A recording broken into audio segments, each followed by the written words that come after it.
Hey guys, it's Simeon. This is Pro Wrestling Unlimited as we are here on the 14th of September 2020 to talk about everything that went down tonight on Monday Night Raw.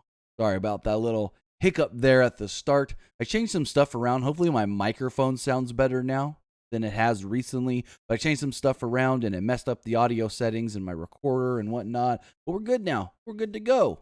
Let's go. We got Monday Night Raw to talk about, and I want to thank all of you for being here with me. Twitch.tv/PWUnlimited.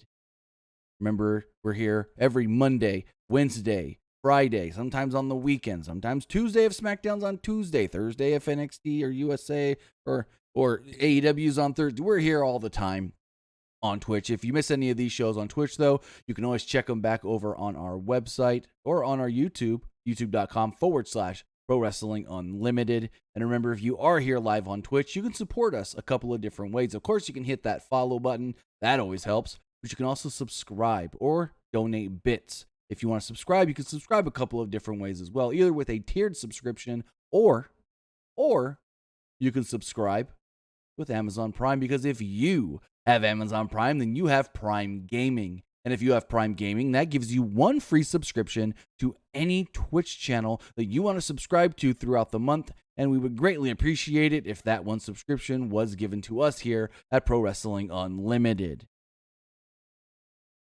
But with that, we are here to talk about Monday Night Raw. So with that, we've got a number of things to talk about. And before we jump into running down Raw, I do want to talk about Retribution. I've seen a lot of people online. Was Jason Jordan in Retribution? No. Tonight in Retribution, the main 5 people that we saw: Dio Madden, Mia Yim, Shane Thorne, Mercedes Martinez, and Dominic Dijakovic. Those were the 5 main ones that we saw. And then when they cut that promo, a 6th person walked in. I'm not sure exactly who that is, but John Pollock of Post Wrestling did confirm those 5 names were under the mask tonight. So we'll see if they are the ones to get unmasked. They did talk about how they are formerly recruits from the Performance Center. They said that the Performance Center basically did them no favors or whatever, and we'll get into that as we get to that part of Monday Night Raw. And Raw kicked off looking a little different, or more should I say, sounding a little different. The Monday Night Raw starts, and Michael Cole alerts us that Tom Phillips and Samoa Joe have the night off. Michael Cole will be filling in for Tom Phillips, and filling in for Samoa Joe. Part of the show was Dolph Ziggler, and I actually liked Dolph on commentary. And we got MVP later on commentary, and honestly, I also liked MVP on commentary. Both guys different in between each other, different from what we're used to with Samoa Joe, but I liked them. I liked both MVP and Dolph Ziggler on commentary. Now, as far as the show as a whole goes, though, this show just felt long. This felt like one of them old long 4-hour pay-per-views, to be completely honest. And then when you really look at it, like, what news came out of this show? What news came out of this Monday Night Raw? There's no news that came out of this Monday Night Raw. The only thing that you can maybe say was newsworthy: Braun Strowman showed up for Raw Underground. Like, if that's the most newsworthy, noteworthy thing coming out of your show, boy, am I scared to see this rating. Especially going up against football. And I believe there was basketball tonight as well. I don't know. The Lakers don't play until the next round. So if it ain't the Lakers, I ain't keeping up with basketball for the most part. But I was a little disappointed by this show. But anyways, Drew McIntyre came out, and I was disappointed by Drew McIntyre. Because McIntyre comes out, and they did this long recap of the angle with Randy Orton. And it was like almost 10 minutes into the show before he even spoke. McIntyre knew that Orton intended to do more than fracture his jaw. And Orton should be lucky that he still has his head after last week. McIntyre was advised to take more time off, but he felt like that would be surrendering his title even so. McIntyre said that he's willing to go in and wrestle even if the doctors advise him not to. So my first question is this fucker not even cleared but gonna wrestle? Are they gonna let him wrestle not even cleared? Like, this makes no sense. How are they going to allow him to wrestle? He basically said, doctors have advised me not to wrestle. One more damaging blow to my jaw and it all could be over, is basically what he said. And I was like, what? To me, that sounds like, bro, not cleared. Like, at all. Like, I don't understand what that was supposed to be. Is it supposed to be, oh, I don't back down for nothing, blah, blah, blah. Like, no. No. Like, it was ridiculous. So McIntyre proposed they have an ambulance match at Clash of Champions because clearly the rules don't apply to them anymore. McIntyre realized that Orton may not even make it to Clash of Champions now because McIntyre is the most deadliest weapon in all of sports and entertainment. McIntyre recalled coming up with the Claymore kick basically by accident a few years ago because his pants were too tight and he didn't want to rip the crotch. McIntyre showed an awful Photoshop of all his Claymore victims, including Brock Lesnar. And this was even worse than the one Randy Orton showed, to be completely honest. This was just bad. Then Adam Pearce finally comes out. And Adam Pearce, and there was even a graphic that said Adam Pearce, WWE official. So Pearce came out and said, hey, it's unclear if Randy Orton's going to make it to Clash of Champions, so we may need another challenger. Tonight you are slated to take on Keith Lee. If Keith Lee wins, he could become your challenger for Clash of Champions. So basically it's, if Keith Lee wins and Orton doesn't make it, Keith Lee gets the title shot. Why not, if Keith Lee wins, he's just automatically entered in triple threat no matter what? Because that basically tells us, especially with the finish we got, Orton's making it. Orton's going to make it, goddammit. Like, this whole opening segment that went like 15, 20 minutes was just ridiculously unneeded. So then Keith Lee comes out, shook hands with McIntyre. McIntyre was about to leave, and Lee pulled him in. Lee was about to leave, but McIntyre did the same. All of a sudden, we're just on a commercial. It's just cut to commercial all of a sudden. Like, what? That was it? It's just like, oh, strap for time, commercial. Poof, hit the button, go to commercial. Are you kidding me? I don't know. This show seemed very off the wall, I guess you can say.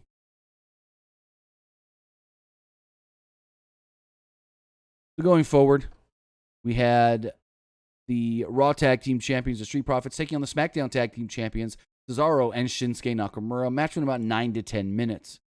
And I do got to say, at one point, we got a "We Want the Smoke" chant. Are we supposed to think... Here's my question. Are we supposed to think that these chants are coming from the actual crowd on the screens? Because we hear, "We want the smoke. We want the smoke. We want the smoke." Right? We hear that. I don't see one of these mouths saying, "We want the frickin' smoke." At all. Montez Ford went for a dive, but Cesaro and Nakamura caught him before dropping him hard on the edge of the barricade. This looked painful. Like I said, but as we went to a break, we came back with "We Want the Smoke" chants.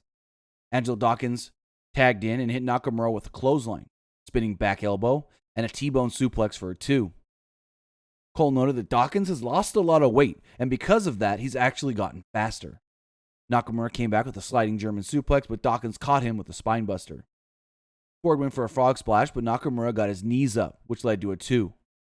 Cesaro used the big swing, and Nakamura hit a drop kick, but Dawkins broke up a cover. Cesaro kicked out of a schoolboy and hit a big uppercut for a near fall. He followed this up with a series of uppercuts in the corner. Cesaro then hit a superplex, but Dawkins made a blind tag. Dawkins gave Cesaro a frog splash and just pinned him. Right there, clean victory. Picked up the win. Okie dokie. That was it. Street Profits beat Cesaro and Shinsuke Nakamura. Joel Zaz. I hope it's, I always butcher your name. John Zaz. Yes, NXT is on Wednesday this week. Both NXT and AEW Dynamite will air on Wednesday this week. Now, the match itself was a good, solid tag team match by both sets of champions. I'm not dogging it on that. It was just like out of nowhere finish. Dawkins hits the frog splash on Cesaro after Cesaro hits a big move. Okay, cool.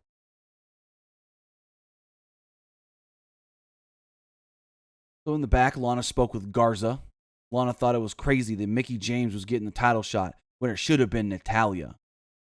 Garza started flirting with Lana, but was quickly interrupted by Zelina Vega and Andrade, so Lana left. Vega wasn't happy with all the recent actions going on between the two, or the three actually. Garza was tired of being blamed for everything and noted that the golden boy Andrade was the one who got pinned. Andrade and Garza argued until Vega interrupted them. She said she couldn't do this anymore, and she stormed off. Garza shoved Andrade, and they brawled. And then again, just quickly, commercial. A couple of those just random, straight to commercial deals. After that, we came back, and Dominic was shown with his family, his sister, his mother, his father. Hurt Business came out to the ring. MVP said business was booming and put every guy over. Alexander said that everyone was throwing shade at him on social media for abandoning his brothers. Alexander said that this was just a job and he needed to be with success. Family doesn't need to know, the fans didn't need to know what it was, doesn't know what it's like being beat up every single week by the three baddest dudes in the industry. He said being with Ricochet and Apollo left him empty and broken inside. Apollo and Ricochet would come out. Cruz said that Alexander sold them out and was weak-minded. Cruz said they always had his back, but Alexander disagreed. Ricochet wasn't going to try to reason with him, but instead, he said there was no talking with him. Ricochet said the Hurt Business is coming after him every week and nothing compared to what they would do. So then we got Cedric versus Ricochet. Match went about 8.5 minutes. Early in this match, Cruz attacked Benjamin on the outside after he tried to interfere. Ivar also ran down and attacked Bobby Lashley. They brawled, and Michael Cole said these two will have a match later. Ricochet hit a nice super kick and a dragon suplex. Alexander avoided a dive and hit a Michinoku driver for a 2. Alexander came back with a lumbar check and pinned him. Wasn't really much more to the match. A lot of good action, but it was just that good action. Nothing noteworthy, like a lot of the show. And yeah, the match was over with a lumbar check. Cedric beats Ricochet. Now, I'm going to say right now, I'm really liking the Hurt Business. I've liked them for a while. I liked them when it was just Bobby and MVP. Then they added Shelton. I'm like, oh, God, yes, they're doing something with Shelton. Then they've added Cedric, and Cedric's promo tonight was just great. I loved Cedric's promo. I think everything Hurt Business did tonight was just spot on. So the celebration of the Hurt Business was quickly interrupted by Retribution. Their logo was on all the screens, and then they cut a promo. There was initially 5 members, like I stated, and then a 6th man came up at the end. Even more members joined. Hurt Business watched their backs after the promo. They basically said something along the lines, I didn't write it down verbatim, but I have it. I was talking to somebody about it on Twitter. I should have wrote it down, actually, but they basically said,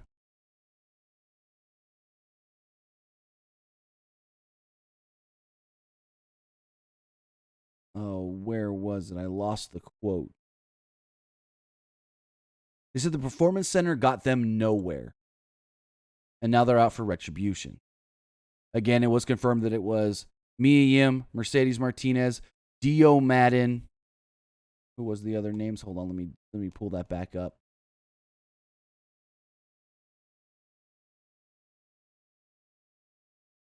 Dio Madden, Mia Yim, Shane Thorne, Mercedes Martinez, and Dominic Dijakovic.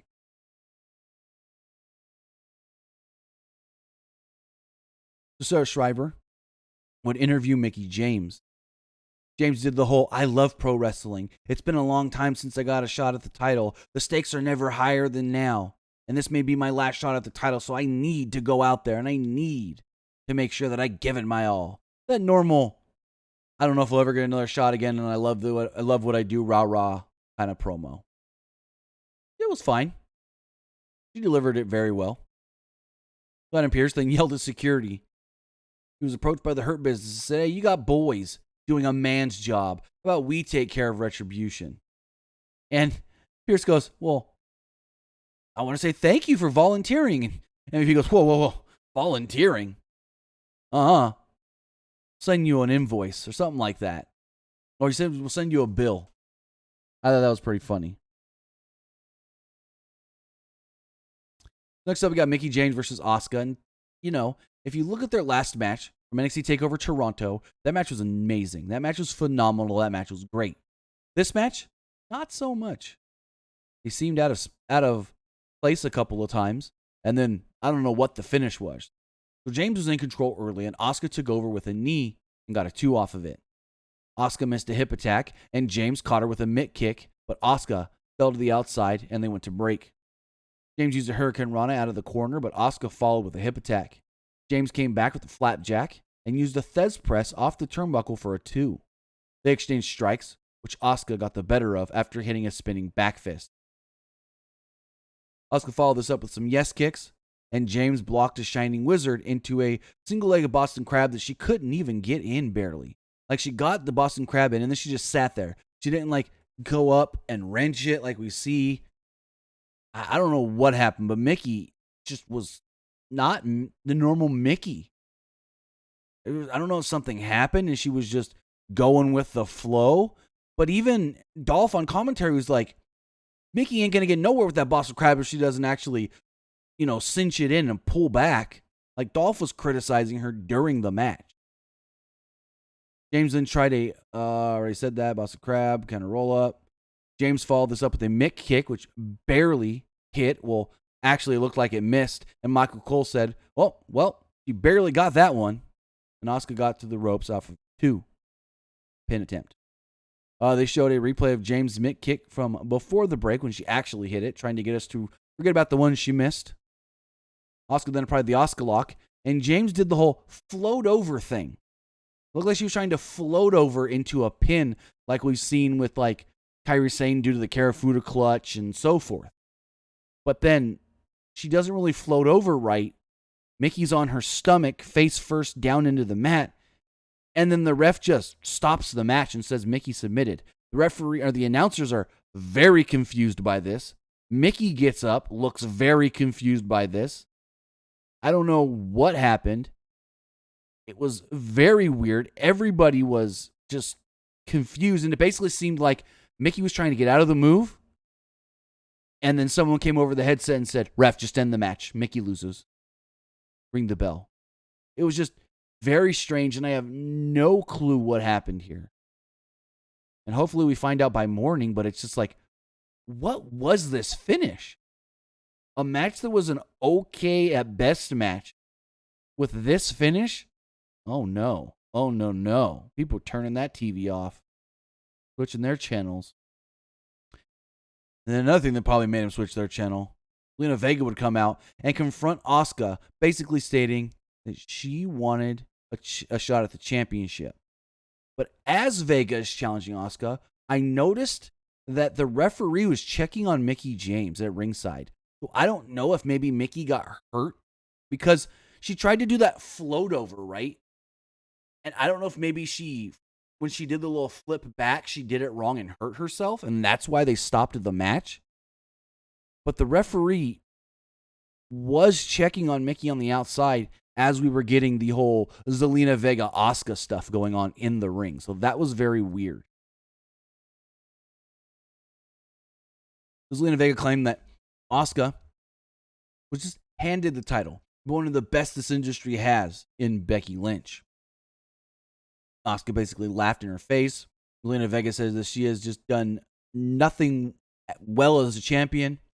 She's given everybody championships, title shots that doesn't even deserve it. And Asuka basically laughed, said a bunch of stuff in Japanese, and Zelina Vega slapped her. Asuka was about to go after Vega, and Vega ran away. So yeah, guess maybe Asuka versus Zelina at the pay-per-view with the title on the line. I mean, that's the impression I got. Jay Panic says Zelina got new music. No, it's just she didn't come out to Andrade's music. But I believe when she's done stuff on her own, like tag matches and whatnot, and some single stuff, she's had that music before. Pretty sure. Next up, U.S. champion Bobby Lashley took on Eric in a non-title match. Match went about 2 minutes. MVP joined commentary in place of Ziggler. Cole actually did talk about Ivar being injured. And MVP took credit for it. He said, Cole, didn't you notice? Didn't you notice when Ivar went for that dive, I punched him right in the face? So I thought that was a nice little thing by MVP to throw in there. Eric hit a few knee strikes for 2 on Lashley, but Lashley came back with a spine buster and a dominator for the near fall. At one point, Lashley was knocked down with a back elbow. Lashley then applied the hurt lock, his full Nelson, and well, that was it. Eric had to tap out. Bobby Lashley picks up the victory. Sarah Schreiber asked Kevin Owens if he knew why Alistair Black has been targeting him. Owens said, no, I had no clue. Maybe it's something I said a few weeks back on the KO show. Maybe it's because he went to Hot Topic and they went on his 40% coupon for whatever Screamo band he likes, for their t-shirt and whatnot.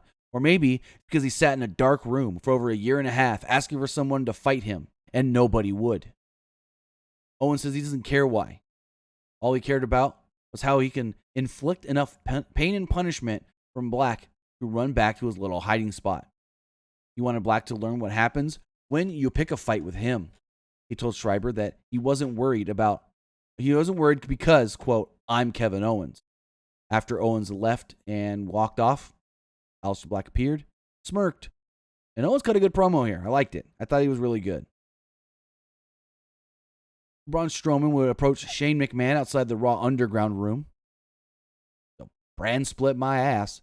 We already knew why Cesaro and Nakamura got to come to Raw, but why is the former Universal Champion and SmackDown superstar just able to come to Raw? Is Raw Underground not brand split and anybody can be there?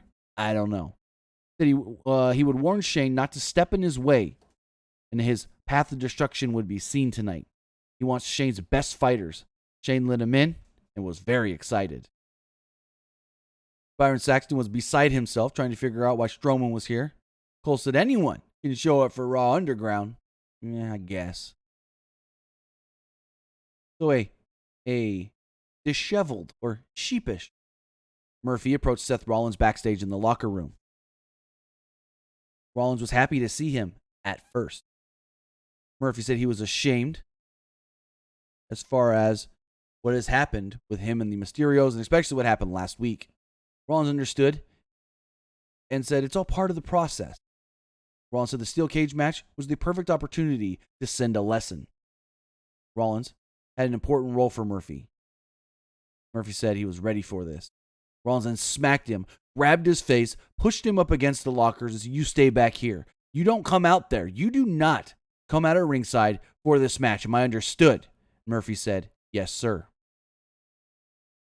There was then a very weird and awkward Kit Kat commercial with R-Truth and Liv Morgan, who spoke to the candy like it was a real person. Liv Morgan poked the candy from the back of it, broke the candy, and yeah, that was it. On commentary, they then officially announced, hey, Mandy Rose coming to Monday Night Raw. He's calling it Monday Night Rose. Dominic told Charlie Caruso that he can't back down from any challengers. Ray said that he and Angie were probably more concerned about this cage match than Dominic himself. Ray said that Rollins was the one who needed to be worried. MVP still on commentary. No Ziggler because we learned Ziggler goes to Raw Underground. So we get this cage match.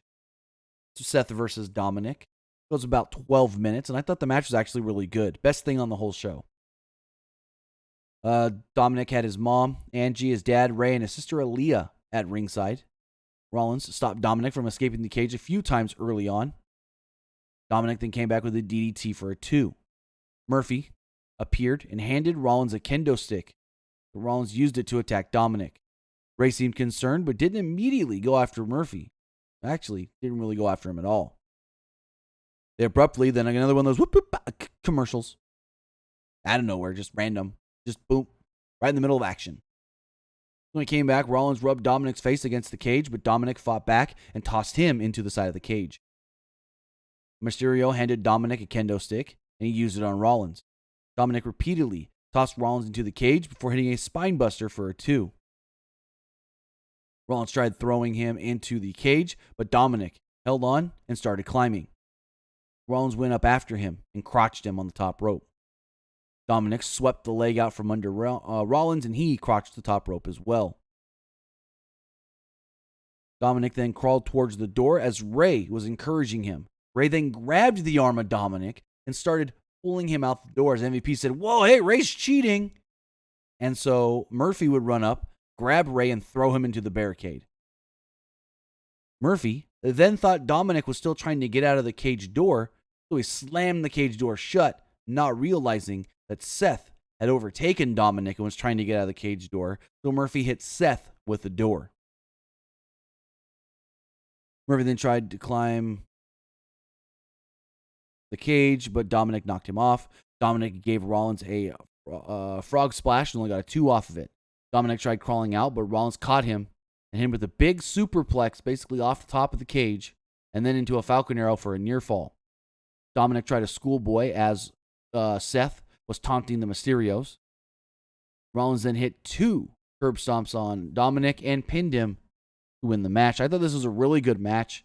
Everything we've ever seen Seth and Dominic together always been really good. And yeah, I liked the match. One of the only things I did like on tonight's show. So afterwards, Ray jumped in the cage to check on Dominic as Rollins got out of the cage and attacked Murphy.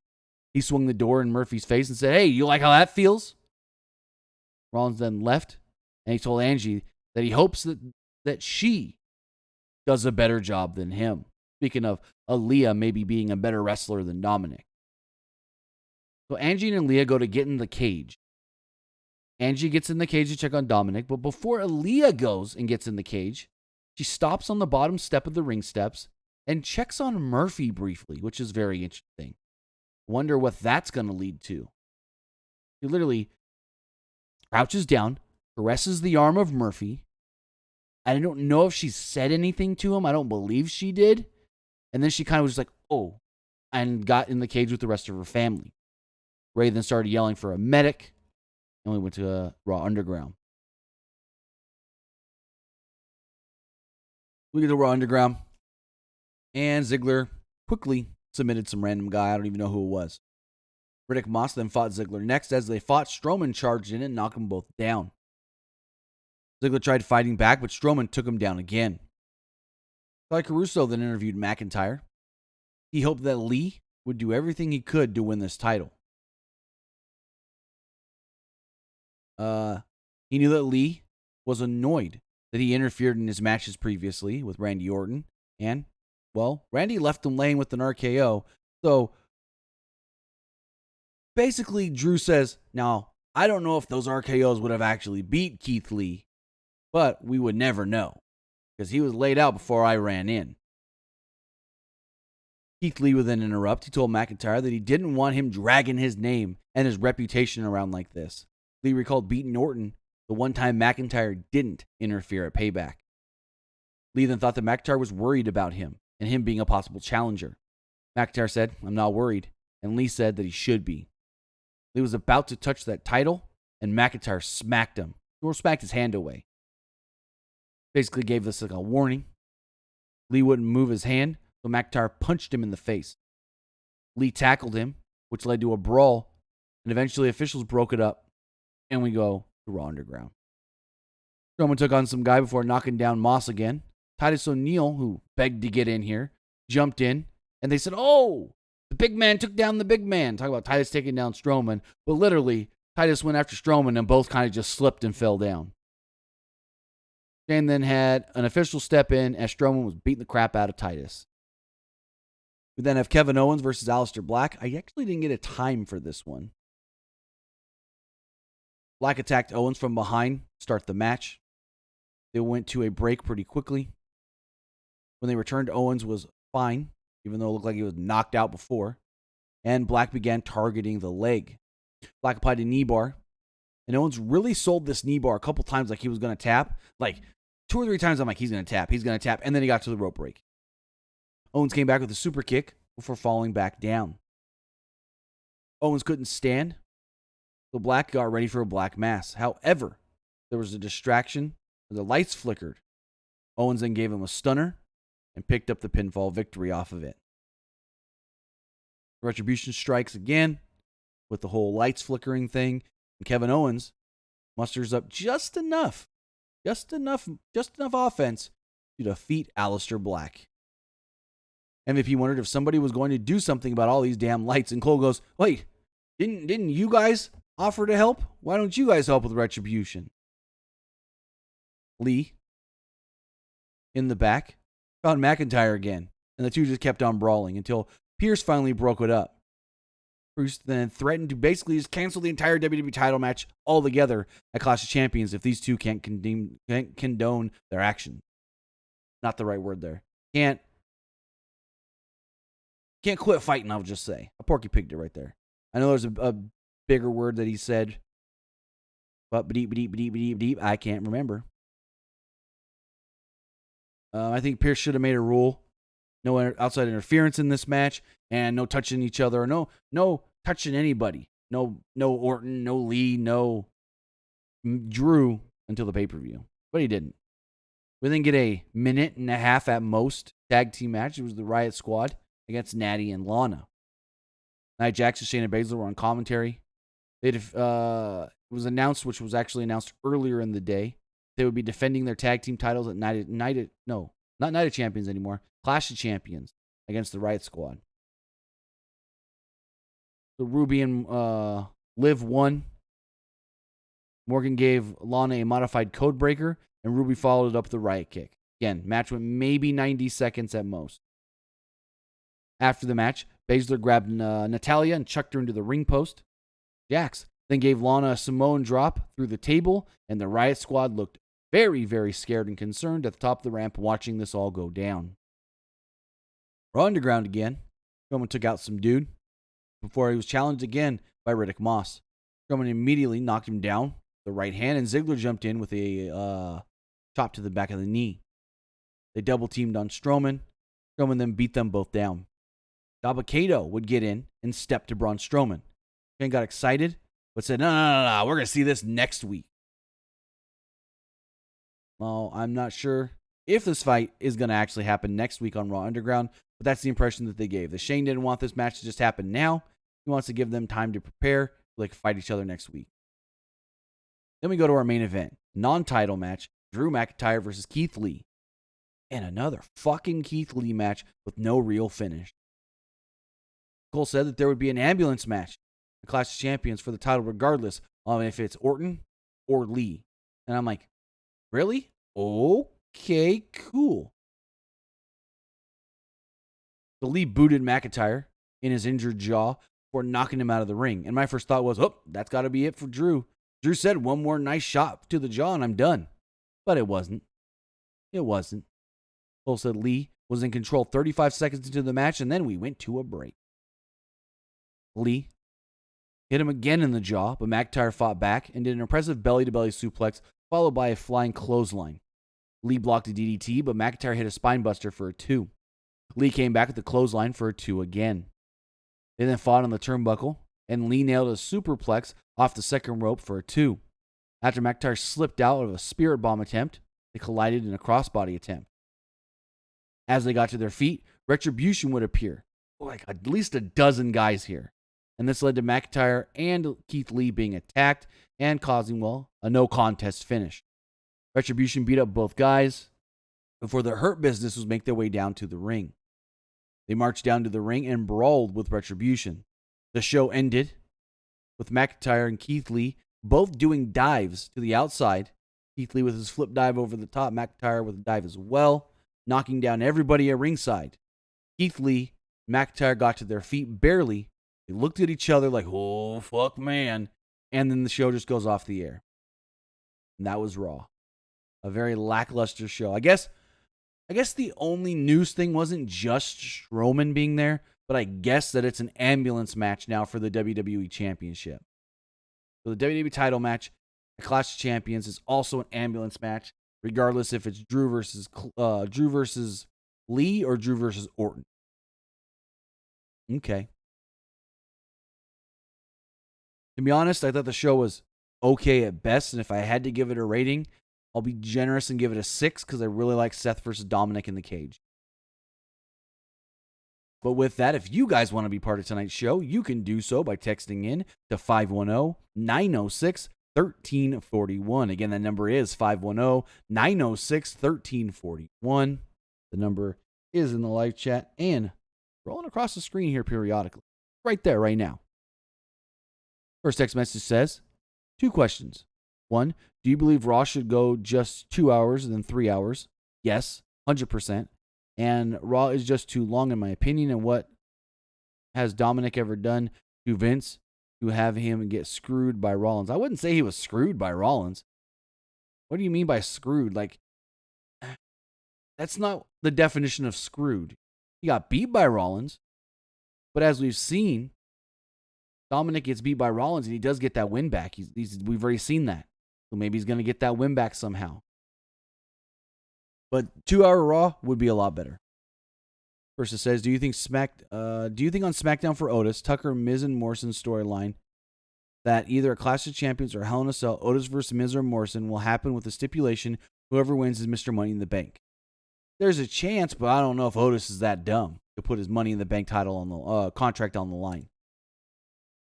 Versus says, do you think Sasha moves to Raw in the draft? I did before they said she was coming back this week. Now, no, because I believe the draft will happen before Hell in a Cell. And they're going to, I'm 99% sure it's Sasha versus Bayley inside Hell in a Cell. And this person says, do you think Joe will leave for AEW? I heard Jericho really likes him and wants him in. I honestly have no clue because I don't know his contract status. He's missed a lot of time over the last year, so they can add all that time back on. But again, I don't know his contract status, when his original end date was going to be. And so I have no clue. There's at least 5 to 6 months they can add to Joe's contract, really. Well, not that much because he did the commentary to make up for it. So maybe there's like 4 months maybe they can add to his contract, though. And this person says, are we getting another heel turn from either Drew or Keith Lee? No, I don't think so. I don't think it's a heel turn. I think this is good booking of 2 baby faces just both wanting to fight for the title. One's the champion and one wants to be that number 1 contender. I know WWE a lot of times is heels versus baby faces, and they don't really differentiate from that and really go off of that a lot. But I do like every so often doing the whole, hey, a babyface can challenge a babyface for the world title if he really wants the title that bad, if he's really that worthy of a shot. So I don't mind it being a babyface versus babyface if we do get Drew versus Keith Lee. This person says, do you see Buddy teaming with Seth and turning on Seth and joining the Mysterios? Maybe. Or maybe Aaliyah screws her family. You never know. Maybe Seth's maybe she's going to be better than him, was him knowing that Aaliyah is really on his side and not the side of her family. Just saying.